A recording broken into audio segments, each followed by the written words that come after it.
பாரதிய ஜனதா கட்சியை பொறுத்தவரை நம்ம கொள்கை உங்களுக்கு தெரியும். டிவிகேவை பொறுத்தவரை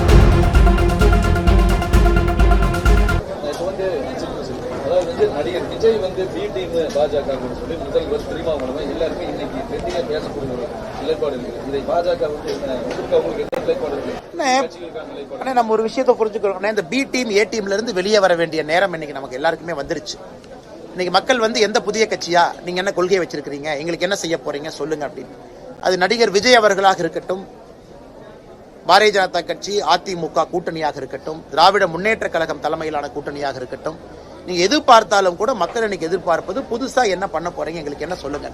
அதை நோக்கித்தான் போக வேண்டுமோ தவிர திருமாவளவன் அவர்கள் சொன்னது போல பி டீம் ஏ டீம்னு மக்களை குழப்புகின்ற வேலையில ஏன் இருக்கணும். இன்னைக்கு முதலமைச்சர் அவர்கள் 4 வருஷம் ஆச்சு, ரிப்போர்ட் கார்டு கொடுத்தாரா? நாங்க 11 ஆண்டுகள் முடிச்சு ரிப்போர்ட் கார்டு கொடுக்கிறோம். நேற்று வானதி சீனிவாசன் அவர்கள் ஈரோட்டில் ரிப்போர்ட் கார்டு கொடுத்தாங்க. கோயம்புத்தூர்ல 1 வாரத்துக்கு முன்பு நான் ரிப்போர்ட் கார்டு கொடுத்தோம். மத்திய அரசு சார்பா பாருங்க, இதெல்லாம் நாங்க செஞ்சிருக்கோம். அதே நேரத்தில் நம்முடைய தேர்தல் வாக்குறுதியும் கொடுத்து சொன்னோம். இன்னைக்கு 511 தேர்தல் வாக்குறுதி கொடுத்திருக்கக்கூடிய முதலமைச்சர் அவர்கள் 4 ஆண்டுகள் முடிச்சு ரிப்போர்ட் கார்டு கொடுக்கட்டும். எத்தனை முடிச்சிருக்கேன், வாக்குறுதி 1, வாக்குறுதி 5, வாக்குறுதி 9 சொல்லட்டும். அதை விட்டு பி டீம் ஏ டீம்னு எலெக்ஷன் நேரத்தில் பேசினாங்கன்னா மக்கள் என்ன நினைப்பாங்க? ஓ, அப்ப நீங்க வேலையே செய்யல, மக்களை குழப்புவதற்காக இன்னும் நீங்க பி டீம் ஏ டீம் பேசுறீங்கன்னா மக்கள் நினைப்பாங்க. ஆனா ஏன்னா ரொம்ப அரசியல் கேள்விக்குள்ள போலினா நிறைய அரசியல் சாராத தலைவர்கள் நம்மளோட இருக்கிறாங்க. நான் ஒரு அரசியல் கேள்வி எடுத்து ஏதாச்சும் ஒருத்தர் அட்டாக் பண்ணும்போது இவங்களுக்கு அது அன்கம்ஃபர்டபுளா இருக்கும். அதனால இன்னொரு பிரஸ் மீட்ல நம்ம நிறைய கேள்விகள் பேசுவாங்க. எதுங்கண்ணா நிலைப்பாடு முற்றிலும் மாறுபட்ட நிலைப்பாடுங்கண்ணா.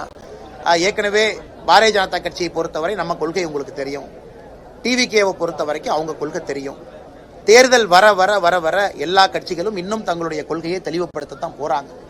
அதனால் என்னை பொறுத்தவரை முதலிருந்து நான் சொல்வதுங்கன்னா, ஒரு கூட்டணியும் பொருந்தக்கூடிய கூட்டணி, பொருந்தா கூட்டணி இரண்டையும் நம்ம பார்க்கணும்.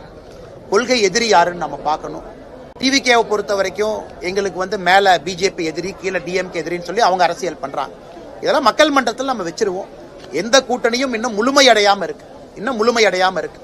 பாட்டாளி மக்கள் கட்சி பேசிட்டு இருக்காங்க, தேமுதிக ஜனவரியில சொல்றோங்கிறாங்க. அதே நேரத்தில் திமுகவினுடைய கூட்டணி நிலையா இருக்கா? அங்கேயும் நிலையா இல்ல. திருமாவளவன் சொல்றாங்க, நேத்து பேச வேண்டிய இடத்துல மீசையை முறுக்கி பேசுவாங்கிறாரு.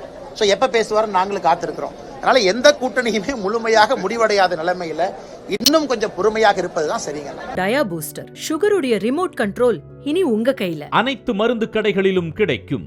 செய்திகளை உடனுக்குடன் தெரிந்து கொள்ள கீழ்கண்ட கேபிள் மற்றும் டிடிஎச் நெட்வொர்க்குகளில் எம்நாடு செய்தி தொலைக்காட்சியை காணுங்கள். பாதகம் செய்பவரை கண்டால் நாம் பயம் கொள்ளலாகாது பாப்பா. மோதி மிதித்துவிடு பாப்பா, அவர் முகத்தில் உமிழ்ந்துவிடு பாப்பா. அண்மை செய்திகளை உடனுக்குடன் தெரிந்து கொள்ள இணைந்திருங்கள் எம்நாடு தொலைக்காட்சியுடன்.